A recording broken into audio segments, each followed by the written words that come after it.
Primeira aparição, vamos dizer assim, jornalística, tá certo? Vamos dizer assim, foi em Paracuru. Um pescador, ele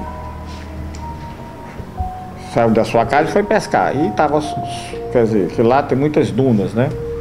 Na época isso era descampado, lindo e maravilhoso, né? Hoje está acabado. E ele viu uma nave branca, tipo um disco, pousada, tá certo? E dois seres de lado.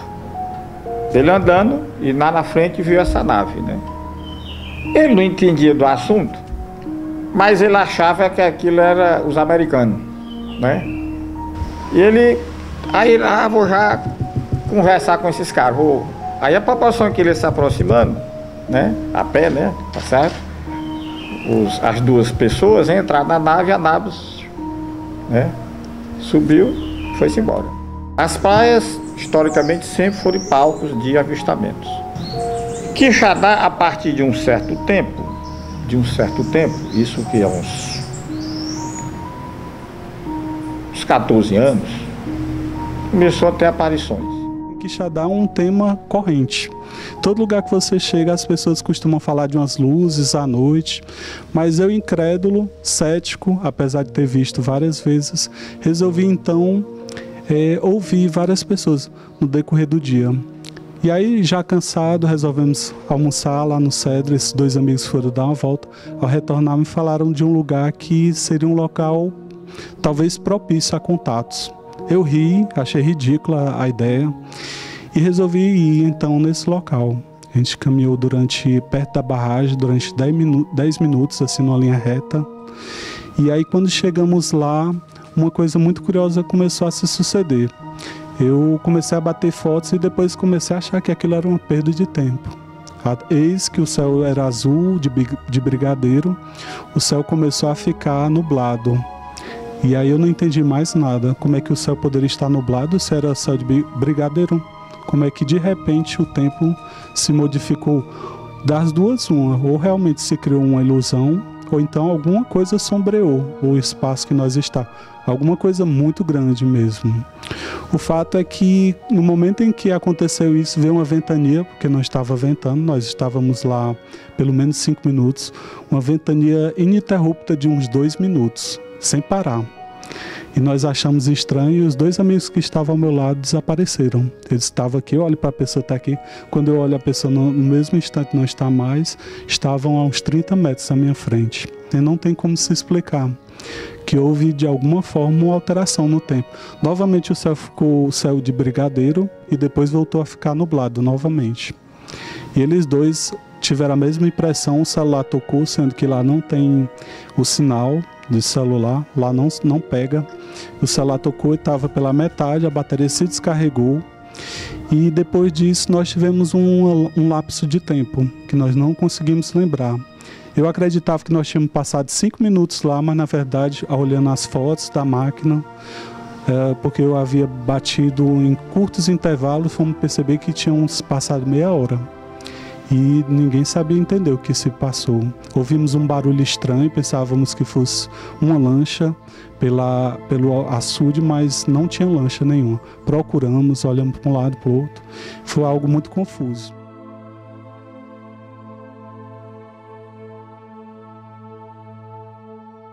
Aconteceu um caso muito importante, chamado caso Barroso. E foi muito para a imprensa, que esse senhor foi atacado com a luz, depois ele chegou a morrer por causa dessa luz, supostamente pela luz. Chamou a família e disse para eles que estava passando mal. Passou 2 meses, o cabelo começou a ficar totalmente grisalho. Um homem de 40 anos, muito forte, muito vigoroso. Começou a sentir mal, resolveram trazer ele para o IPC, lá na Bezerra de Menezes, Instituto Psiquiátrico. Porque tinha um doutor que atendeu ele lá e disse que não conseguia entender o que é que se passava. Confusão mental, a impotência, começava a ficar alheio.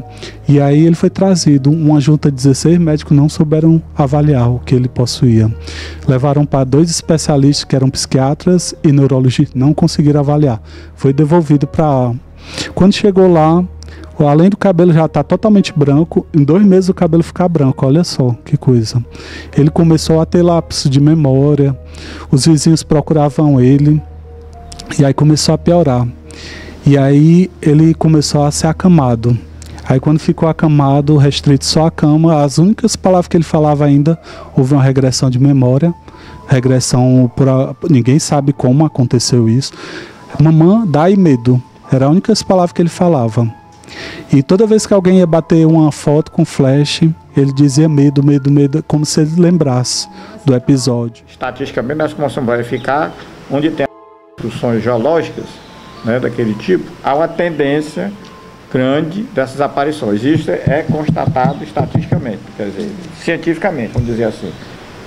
Mas, então foi criado esse ícone de Quixadá, mas não é só Quixadá. Hoje o polo de aparições, de 10 anos para cá, também tem sido Sobral, que também, em muitas condições, muito parecido com Quixadá. Sobral é hoje o palco das maiores aparições e o Ceará está estatisticamente o maior nível de aparições.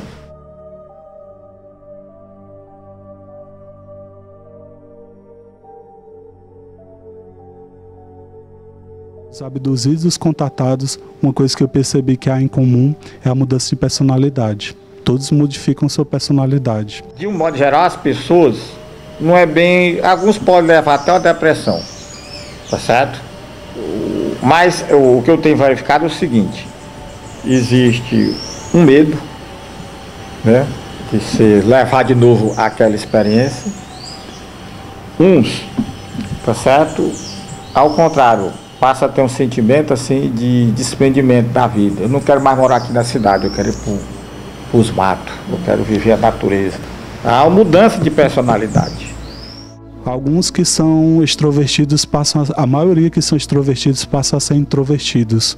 A maioria dos que são levados acabam de alguma forma questionando a sua vida, a sua existência, o seu papel nesse mundo.